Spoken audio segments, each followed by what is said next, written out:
ढेर बोले वाला का दुकान दुका कर लो एगो काम करी हो सबेर ले हमरा का उखाड़ दी हम घरे चल जाए आवा तरी खड़ा हो ले लो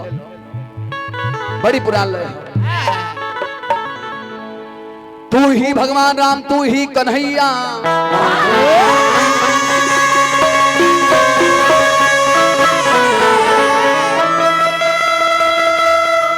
तू ही परशुराम चारों धामे गोसैया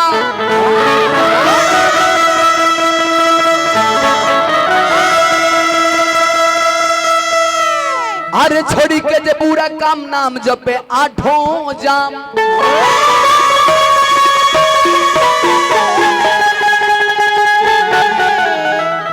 हर तू ही बनोल बिगड़ल कामे गोसैया नीचे बहलिया जाल बिछौलस प्याधा लगोले निशाने गोसैया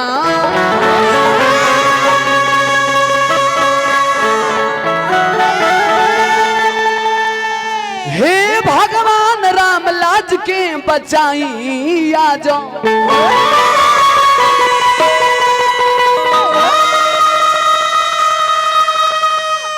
आफत में परली चिड़ैया गोसैया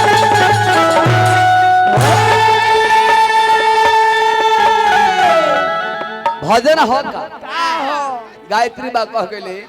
जौना गीत महरी के नाम ना हो गीत के गावे के ना चाहिए बेटी कितनो प्यारी होके तो घर घर घुमावे के ना चाहिए बेटा कितनो प्यारा होके तो सर पे चढ़ावे के ना चाहिए भाई कितनो दुश्मन होके कौन राज छिपावे के ना चाहिए भाई मेहरारू कितनो प्यारी होके तो हर बात बतावे के ना चाहिए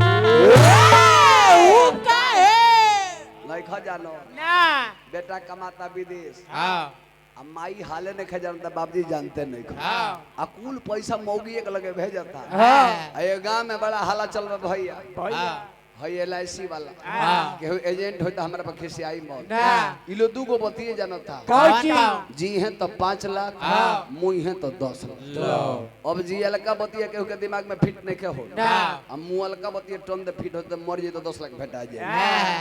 मर्द के पता नहीं ओकर नाम पर मेहरारू जानिए खाता खोल देले पिया LIC खोल के बते सुनो कगो किस्त भरब तब रिक्स कवर चालू कर दी तो 3 गो तारा भरही के बाद 3 गो धाई धाई भर दल से मर दले विदेश से घरे एक दिन में मारा पीटी को के मौसरी में टांग के टंगरी पकड़ दई बार अरे कहा निम्न गा गवे मसीहा कहा ओरा गइल हे मने लोकल का भाई अतए अमा कुछ ना भोगे तने मने रिसारे से कहूं मसरी लगा के मर गइल बड़े उ त जानत एकरा गइला के देरी बा हमरा घर 10 लाख गइला के देरी नहीं रुपया रही नु तो ऐसन तो बोल 20 को भेटा जे जाई ई का से मेहनती ई त मुना खाली हे से मेहनत करत आ जाने हेसर मर्द भेटाई जो हे से मेहनत कर तो कहे के गायत्री भाव हो हर जमुना किनारे मोरे गांव एक कान्हा देखले हो मनने भाई एक लाइन में अरे रूम में बसल बानी तमाम हरी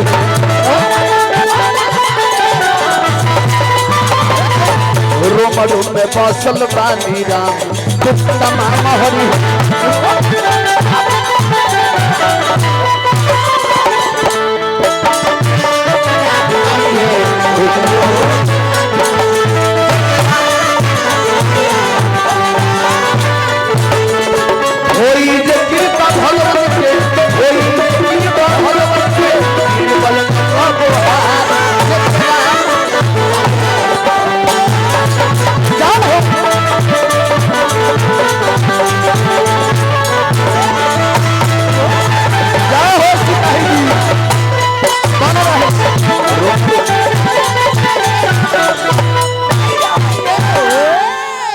सिपाही जी के हाथ से हमरा शैलेश भैया के भाई के हाथ से हजार हजार पुरस्कार।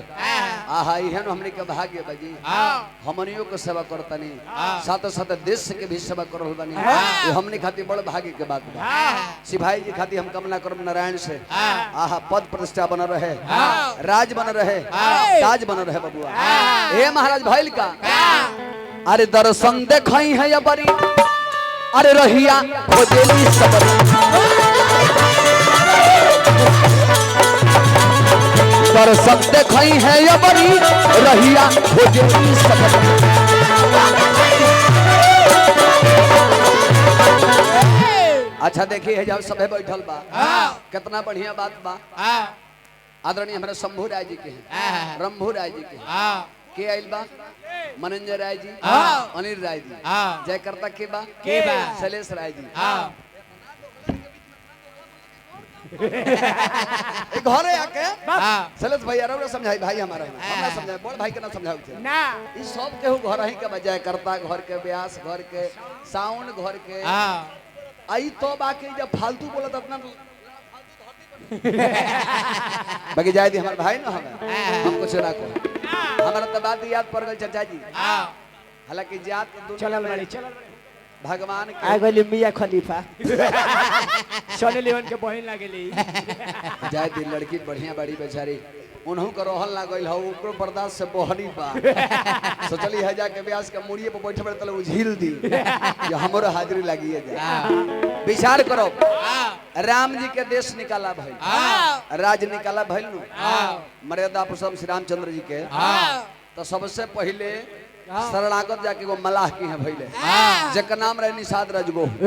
दुनिया के मालिक राम उनकरा के पार उतरलस की एगो मलाह पानी के पियाओ कोल भी लो आगे गए देखे भेटाई जाति के सबसे नीची जाति के जना का नाम रहे गिद्ध माई सीता के सेवा करके भगवान के स्वयं दर्शन देख के बबुआ आ सीता जी के आबरू बचावे चाहल रावण के हाथे मरा गइल राम के हाथे तुरंत तारा भइल आ तब गइले त कहां गइले सबरी की हैं जेकरा के दुसादिन कहल गइल झूठ बैर खइले आ ओकरा के माई कहले तो दुनिया के मालिक जात ना बरौले आ हमनी के रोज जतिये मजराइल बने जा आ तब भाई के हमरा बुझात ऐसे कहे बका अरे दर्शन देखई है या बरी रहिया खोजेली सबरी दर्शन देखई है या बरी रहिया खोजेली सबरी रहिया खोजेली सुबह सा सुख तमाम हरि रहिया खोजेली सुख तमाम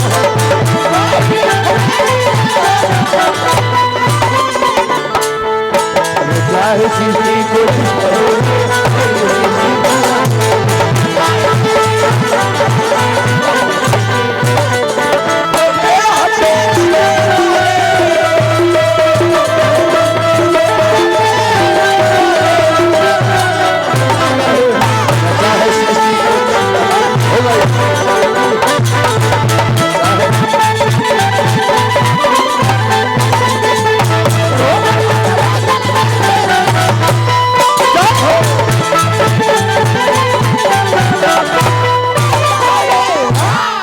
कोशिश भाई में बाना समाजी लो बोलवा दी हल भाई तो हमारे हीरा हम इनका पता लगल पर एगो लड़का पुरस्कार देने फिर आगे हमरा अजय कुमार यह सरदार बलुआ से पुरस्कार ए महाराज कहत ने मनजे भे चुटकीला खाली पूरन के कहत हम जौन कहले तो सुने करवा ना मिली ना 26 खोला तन लेली मनजे भाई से दुकान चलत कही दे दे बाबा 10 के दे दे तो भाई हमारे ईमानदार आदमी हमें बोले ही दे दिले बनी जे गजन ना होय फेरे ना ऐसे हमरा कहे के बा लास्ट में चाचा तनी सरदा हमनियो पर चल है महाराज जाई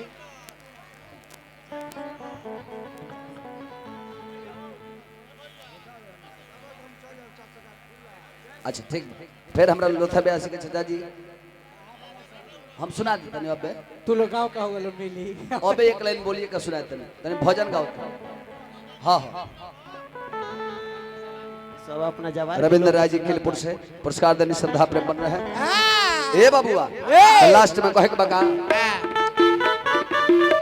तन बाबू के दे दो तब दे हैं फरहर है आ जाए के बारे हमारा बाबू के लेके चल जाइए दे दे दादा बाप रे बड़ा मेहनत भाई घर लइकन में तू चाहत टॉप ते गिरल सर दे लेके चल दे ना बाप रे बाप ए बड़ा बड़ा गजन फार्म भरे से ठीक 15 दिन के बाद भैया जोड़ो और तब कहते हैं पीड़ा था टी-शर्ट था बथर था 9 महीना ले जाएंगे और लगा तेरे से खाली है ऐसे कहे के बात रुपया देवे खातिर मारा मारी होगा मारामारी हो भैया गया। मजा भैया विजय कुमार जी पुरस्कार रुपया देने श्रद्धा मांगता प्रेम बन रहे हैं अच्छा मंटू भाई हमारे भाई बानी कोनो बात नहीं है होता बस से भजन कर कहे के बका आहा हा कि तोर पति के सुन के तेरी अरे तनिको ना कैला